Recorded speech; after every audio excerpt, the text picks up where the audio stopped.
when they ran into each other at the Soul Train Awards and guns got drawn and everything else like that, like Biggie was looking at this guy who he used to hang out with, that he was close friends with and everything else like that. And he's like, I'm not seeing Tupac, I'm seeing Bishop. Thank you. See, I mean, I've been saying this, I said it a long time ago when people try to attack me. But now you think about everybody who speaks about Tupac. There's a dichotomy. There's two guys going on. Mm-hmm. All you got to do, please play the 17-year-old Tupac, the interview. That's who he was. Yeah. He was this innocent, almost, dare I say, somewhat effeminate type of dude, right? Like when you really hold the job. I just quit my job today, actually, because I wanted to come and do this. And they wouldn't let me. And I felt like it was important, and it was more important than serving pizza, and we had enough people, so I felt like since I'm an actor, they should understand. They should have let me do it, but they didn't. And then I had a cold, so they were making me work in a freezer. And I'm really not one to be disrespected, and I felt like that was disrespectful because I asked to go, you know. So I quit, and he told me I couldn't quit, and that even made me hyper. I'm arrogant, so when he told me I couldn't quit and we had all these customers, I chose that time to jump on a soapbox. Really look at that interview, he was a very soft person. That's who he was. 2 years later, he plays Bishop. And that character that he created with Bishop influenced millions of people. And he stayed in that character. Because I literally would see him flip-flop from one character to the other, because we would hang out, we'd play pool, and famously people would say, your friend looks like Tupac. And they didn't think that could be him, because he was more like that 17-year-old. Play devil's advocate again. All right. Critics say, yeah, but you're being pimped. You're being pimped by the record executives who will allow you to your thug life because it portrays a certain black. I mean, you've heard it, that if you were just a singer, you wouldn't have the same record contracts you have. Right. But because you portray the thug life, the gangster rap, they've allowed you to make that money. They've allowed you to push and make you platinum. Just a quick point, and we will return for a larger point after the Tupac section. This interviewer absolutely nails it. But look at the pivot Tupac makes and how he points out that it's the white music fan who is getting pimped. I beg to differ. You know what I'm saying? I'm getting pimped. That's true.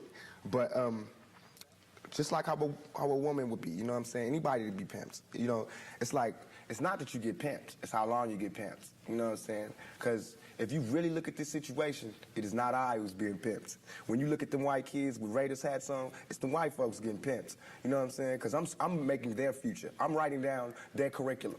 Right now, what I write in my album today, when it comes out in 2 months, that's what white kids is doing.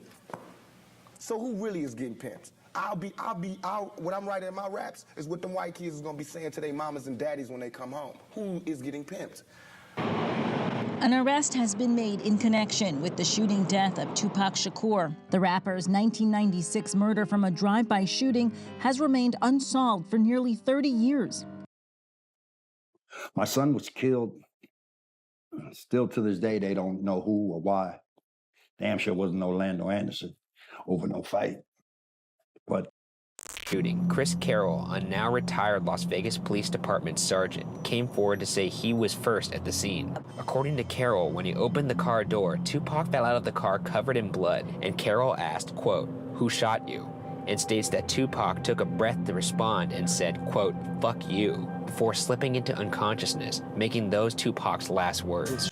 Who shot you? Tupac went from being a very feminine actor to a thug life gangsta who millions looked up to. How he died remains a mystery, but truthfully, he has served his purpose and was disposed of as a martyr for gangsterism and would become a template for others to copy.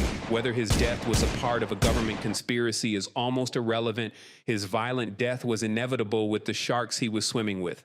Typically, younger thugs grow out of the thug lifestyle as they mature. Tupac was growing into it as he got older, possibly for the profit motive and for the masculine avatar that was denied him as a young man. The media made him an edgy, dangerous figure, an outlaw, And that white knuckle ride would prove to be difficult to relinquish. The MTV interviewer Ed Gordon looked right through him, trying to assess whether Tupac was being sincere or whether he was performing. I don't even think Tupac knew. As for Tupac stating that white people are being pimped or that the music is aimed at them or rather than black people, first of all, I don't think that's true on face value. It's aimed at black people, and white people just pick up by osmosis through wiggerdom and the overall American culture.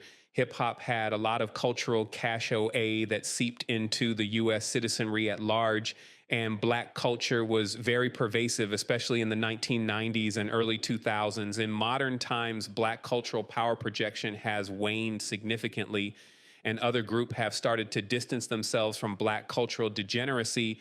The pennies dropped. It's starting to get there amongst blacks as well, but the fetishing of being ghetto, being hood, and the thug life that stems from coming from these tough areas is the most successful psyop ever perpetrated on any group in the history of mankind.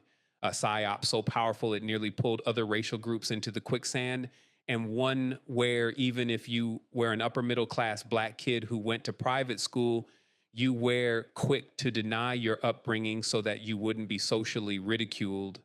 Other groups like Asians have their values as being the complete opposite. The standards are set high, and criminality and illiteracy is not seen as some sort of cultural authenticator. How many black people get accused of being white if they are articulate and have good manners? Too many.